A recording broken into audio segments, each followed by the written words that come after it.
AP of the day 2. Today we are trying the achievement, and good morning everyone, Underworld's Angels. Again, it's all or nothing. I mean, come on, it's the new patch. It's the new fun stuff. So here's the idea. Take a roller beetle from Dragon's Claw and ride it into a hole in the ice at the Dredgeways. Once again, I think a cool thing about this series will be doing stuff completely blind. So that's what I'm doing here. First step to get the achievement after we've read the description is to figure out what the hell it's talking about. So I go on my world map and I just start scrolling around and I see, oh, the Dredgeways. So immediately I'm tipped off right. So this is where we want to go to. And I'm kind of looking on the world map right now to see if I can see a hole anywhere, and I don't really. In truth, on post-commentary, I do now know where it is. It's here, and you can actually see it on the world map. But I was, like, looking around where the region name is expressed. So, yeah, we found the Dredgeways, and that's cool. And I look at the POI there as well to see if it's called, like, the hole or whatever. And now I know, all right, I need to find this other place, the Dragon's Claw. So I look north because, obviously, the whole map's like a slope. And if we're going to ride down, it will be starting from somewhere high. So I'm kind of mousing over various POIs. I don't mouse over the bridges because, you know, they're called the Iron Bridge and the Stone Bridge. Coming down a bit to that Zephyrite one. And then we see this here, the Dragon's Claw. I think the actual Dragon's Claw is this weird, like, purple mass there. But yeah, so this is where we want to start. So cool, we have a start point and a vague idea of an end point. Now, I remember when I first played this, I did see like a line of ley line magic in the air, which I assumed was for a beetle thing. So I kind of have a vague idea, but nothing more than that. So I just start at this waypoint here and get on the beetle and move on through. So I was really curious about this with the patch as well because, you know, it's mountains. It's really Springer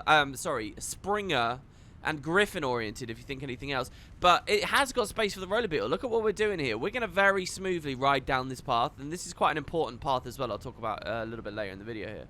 We come along the bridge, and it's all very beautiful. And it actually works. It's really weird. They've got a lot of space for skimmer gameplay as well in the south.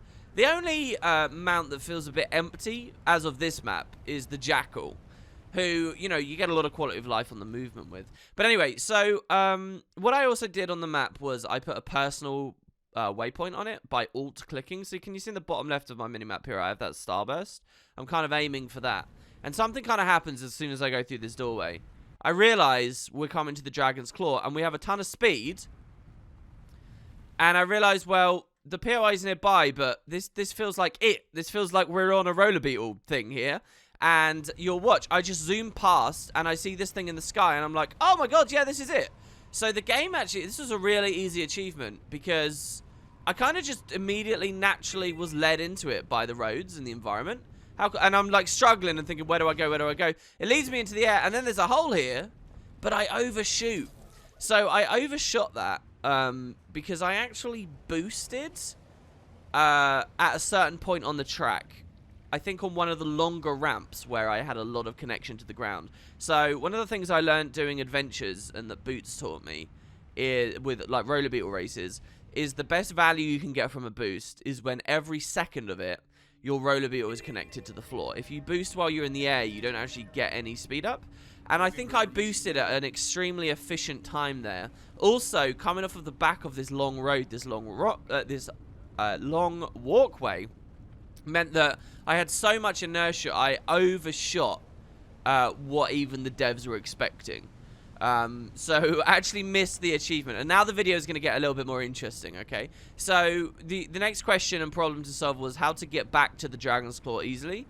If you use a position prototype rewinder, does that get disabled by mounts? I don't actually have one.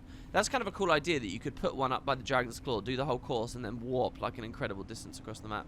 But, so I have to do it again. I just go the same route. So here we are on attempt 2. And attempt 2 is infinitely more interesting because, oh, look.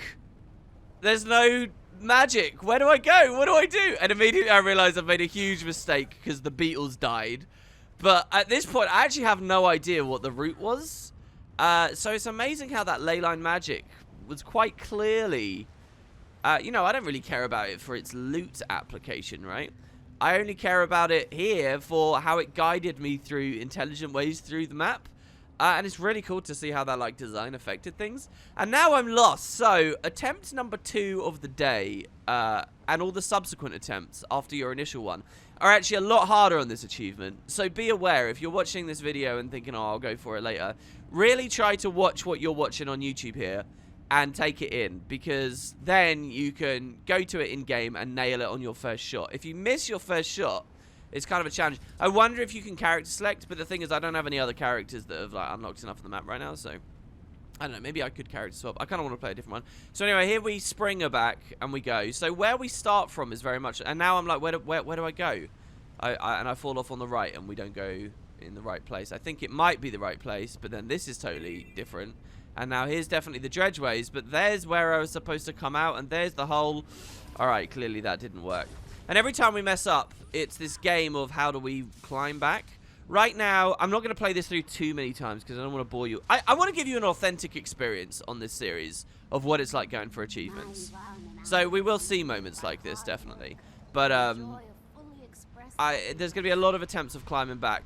And on balance, I genuinely think the fastest way to get in position and with all the right stuff is to go back to where you very first saw I started this video. Outside of the forge, or the entrance to the Dwarven Underground. And where the Priory's doing their research, like the initial outside waypoint for the map. I kind of think of it as the initial waypoint for the map, when obviously it's not. And you should probably go from there. So here, I'm struggling even just to find what the course is. And you can see I'm on this kind of marked track here. It feels like mountain biking, it really does. And I'm kind of like trying to remember where that is and what that is to sort of tip me off in the right way. So yeah, climbing back up and trying to get to the personal point of interest. I'm not sure as well, here's a thing that I wonder about, where the initial flag is. That was something I was doubting as I was playing this. But you guys in confidence can know from me that if you start at the Dwarven Archway, which is up here, you definitely will get the achievement. My instinct was always to start up here at this Dwarven Archway. It just felt too natural as a part of the roller beetle course. It could have been better if the devs made this a POI and had the achievement description linked to this, but they probably didn't work in that way. Alright, so here we go. Attempt number 3, 4. We roll down. We go along. And here I notice it's basically dead straight. That's where you want to go. And then we get that bit of magic to tip us off. And we come along and you notice we're on another track. It's a little bit weird. I go off on the left though because the track looks kind of bumpy. And I mess up towards the end. So there's the hole, but we've actually figured out a little bit more of the course. So let's skip ahead now to when I get back to the top. It looks like on this attempt, I'm trying another waypoint, and that is where we were doing the Zephyrite achievement last time. So I'll show you this. We kind of have to skimmer over that barricade you saw in yesterday's episodes. Then we kind of have to move forwards. I'm wondering what mount I really want to use. Raptor might be alright. I mean, Raptor's good for roads like this, but so's Jackal, especially if you use the Mastery, so you can just keep turbocharging the dash. But yeah, this waypoint's okay from the Zephyrite area, but it's still going to put you lower down on the hill than where you want to be, and you're going to be swapping mounts and stuff. There's a lot of value, even if you can get to the archway quicker from a different waypoint or a different method. Can you get to the archway with momentum on a beetle, right? Because this whole phase you're now watching, it's kind of different. Anyway, so here we go. Next attempt. Can we nail the course down? And it's interesting to me that this few people probably had this experience of this achievement, but if the devs had never put the leyline magic there, it would have been kind of this puzzle thing for everyone. Coming over the next hill, I'm still not too sure. I veer a bit on the left this time. You kind of want to be more on the inside. But I hit this ramp reasonably well, and this time I do no boosting whatsoever. And you'll notice I pretty much land bang in it there, I feel like.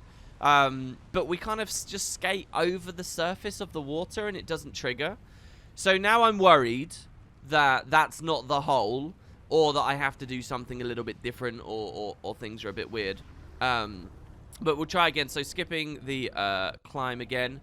Here's our next attempt, rolling down. I think on this attempt, I'm thinking more carefully about the boost, and that's going to be something important in a second. You never seem to have to boost on that first jump. You always kind of just float right to exactly where you want to be. It's kind of weird. So here, I want to point out, do you see this slope, like this diagonal slope? This is actually like LOD. This is distant terrain that it is not representative of what the road actually looks like. The road actually curves in more like this. And so this will throw you off and make you want to veer to the left, but you really don't. You can just keep going, and this is a phantom. It will disappear as you get closer. You see how I kind of clip through it? On some of the other runs, you'll see that it renders properly. Anyway, so this time I boosted early or something, But you'll see we skip. We're in the air at the bottom of the ramp here, and because we're in the air at the bottom of the ramp, that means we don't get the full, like, swing up. And that's what's really important, which we'll see here. So, there again, I actually land short, and most of my attempts I end up ending short on this. Okay, we have to cut again there. Keep getting phone calls. Alright, so we roll down the hill on this attempt. Getting very comfortable and confident with this little bit. First jump, excellent, fine. We're bang on in the middle here. There's no problems.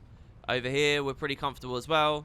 So this time, if you watch the terrain, you've got the big corner, right? But as I get close, it clips down. Did you see it? Just disappeared. And now this feels very different. So you could just have the confidence to go forward. Again, I hit air there, though. And we only kind of clip the end of the ramp, and we end up falling short. So that's not too good either. All right, so this next attempt, I'm beginning to wonder if the achievement works a different way.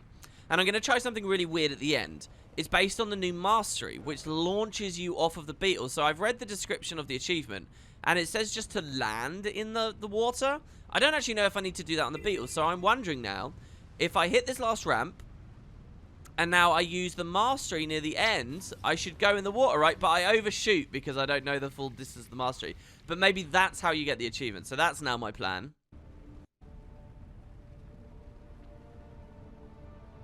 So here's an attempt 2 on that take, just with everything exactly as it is, and I understand it, but I'm going to press the mastery a little bit earlier. How many total attempts is this now that we've seen? I don't think I've cut any at all. So we're on, what, like maybe 7 or 8? Each one with a climb coming up. So here, I actually think I hit that ramp really well there, but we never boost at all.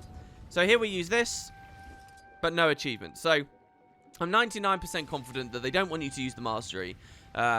Also, there's the question of the other mastery, but I'm pretty sure stuff like this, the way that it's designed, is the devs would never ask you to deal with that kind of thing. You know, they want everyone on a base playing field.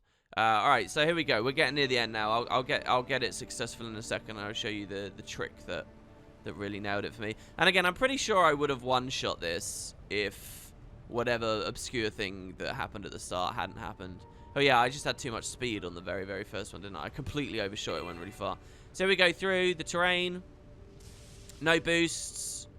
Is this just another attempt? So there, again, we just fell short. And then I realized, okay, so the boost is what I'm thinking. Basically, on that run you just saw I made a second ago, I didn't boost at all. But I'm thinking that there's a time where you can, maybe. And it's on the penultimate ramp, not the final ramp, because you don't get enough space, really, to do it on the final ramp. But I think this one here is where you want to boost, maybe? So we'll see. Here I try and boost on this ramp, and as you see, we get the air there, and then the boost doesn't really turn into extra airtime or anything, or change the output of the whole thing, because we just kind of skip over the floor a lot. So it's not that ramp. And now we try with the other one. So here we go. We're rolling through. I think this is the success here, guys. So get ready for it. It's a really awkward, wonky start, to be honest. So yeah, I boost. Oh no, I don't boost here. I boost early on this ramp is maybe what I try. Oh, there we go. So we boost at a weird time, to be honest. Shortly after the landscape clip. And then we are pretty much bang on the water the whole way down. But then we don't even land in the hole. We clip off the back of the hole. But we get Underworld's Angels anyway. So I think that what it's actually doing for the achievement is it's like tracking your height above the hole. I think you really are just meant to have a really nice high arc that then you like pivot down quite aggressively towards the end on. I think that's the idea. So yeah, there you go. Take a roller beetle from Dragon's Claw and ride it into a hole at the Dredgeways. I was kind of thinking when I saw that achievement on my first playthrough that it would be a longer idea. Instead of like a technical airborne jump at the end being the challenge, if you will. I thought it would be more like the spectacle of going throughout the entire map. Maybe you start like in the forge or something and they had some way of getting us the whole way through.